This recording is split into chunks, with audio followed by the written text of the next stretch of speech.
Assalamualaikum warahmatullahi wabarakatuh. Saya Muyasaroh dengan NIM 12300022038 akan melanjutkan praktikum fisika kesehatan yang selanjutnya yaitu mengenai suhu tubuh, endoterm dan eksoterm.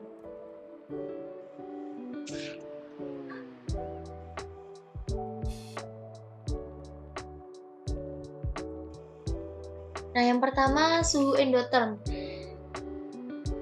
Endoterm ini diambil dari bahasa Yunani, yaitu dari kata endon yang berarti dalam dan juga term yang berarti kalor.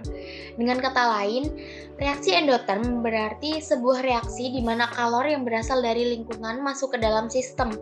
Dalam reaksi endoterm tersebut, perpindahan panas dari lingkungan ke dalam sistem mengakibatkan suhu wilayah dari lingkungan menurun dan menjadi lebih dingin.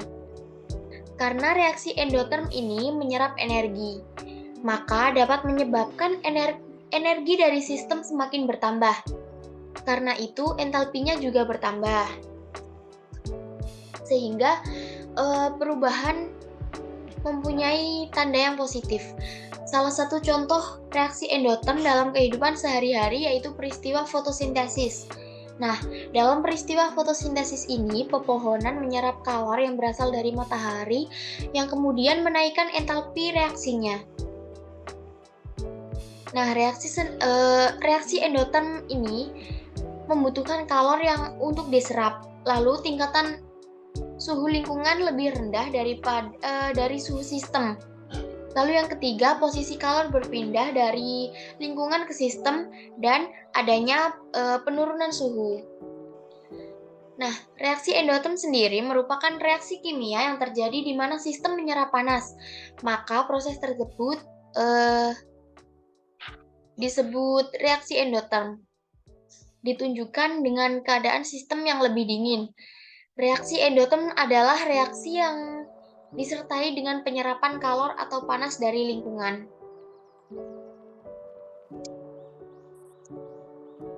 Yang selanjutnya eksoterm.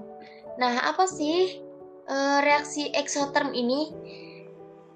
Kata eksoterm sendiri diambil dari bahasa Yunani, yakni ekspos atau luar dan juga term, yang berarti kalor atau panas. Karena itu, eksoterm bisa diartikan sebagai reaksi kimia yang dapat menghasilkan kalor. Reaksi ini terjadi karena adanya perpindahan kalor atau panas dari sistem ke lingkungan yang mengakibatkan lingkungan menjadi lebih panas. Reaksi eksoterm ini dapat terjadi secara natural atau alami dan juga secara buatan. Nah, contoh dari eksoterm natural sendiri yang terjadi di alam adalah pembakaran kayu, air mengalir, dan besi berkarat. Sementara reaksi eksoterm buatan biasanya terjadi di dalam laboratorium yang merupakan hasil dari sebuah percobaan. Contohnya, campuran air dan asam pekat, reaksi air dan natrium peroksida, reaksi yang terjadi antara HCl dengan serbuk zinc atau yang lainnya.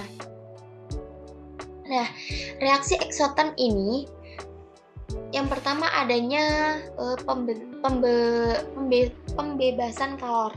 Yang kedua, tingkat suhu sistem lebih tinggi dari lingkungan. Yang ketiga, posisi kalor berpindah dari sistem ke lingkungan. Yang keempat, entalpi sistem semakin berkurang. Dan yang terakhir, adanya kenaikan suhu. Jadi, perbedaan endoterm dan eksoterm yaitu yang pertama endoterm itu panas diserap atau terasa dingin, dan eksoterm panas dilepaskan atau terasa hangat.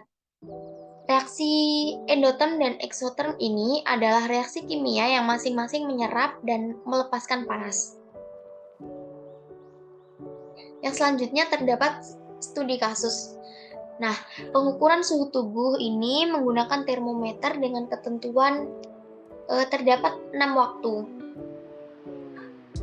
Yang pertama, waktu sahur, jam 7, sekitar jam 12, setelah berbuka puasa, sesudah tarawih, dan setelah tidur malam atau sekitar jam 12 hingga jam 2 malam.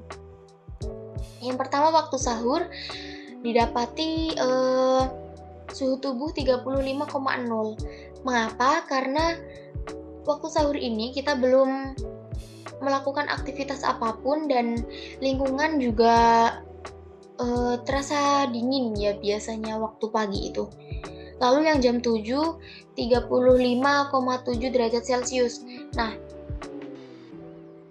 ini didapati kenaikan 7 ya, karena pada jam 7 ini, dari waktu sahur hingga jam 7 ini, sudah ada sedikit aktivitas sehingga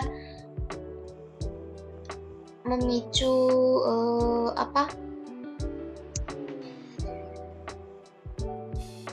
kenaikan suhu tubuh, yaitu 7 dari 35,0 hingga jadi 35,7.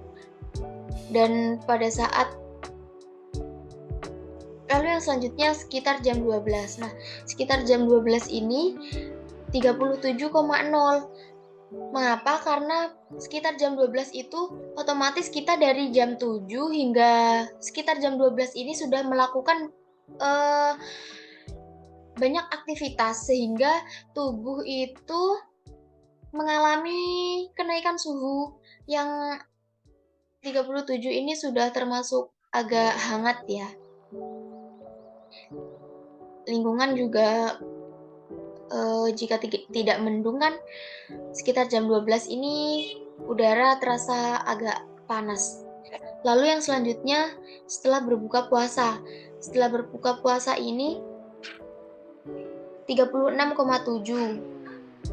Dari sekitar jam 12 37,0.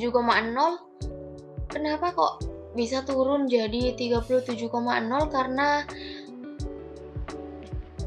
waktu setelah berbuka puasa ini,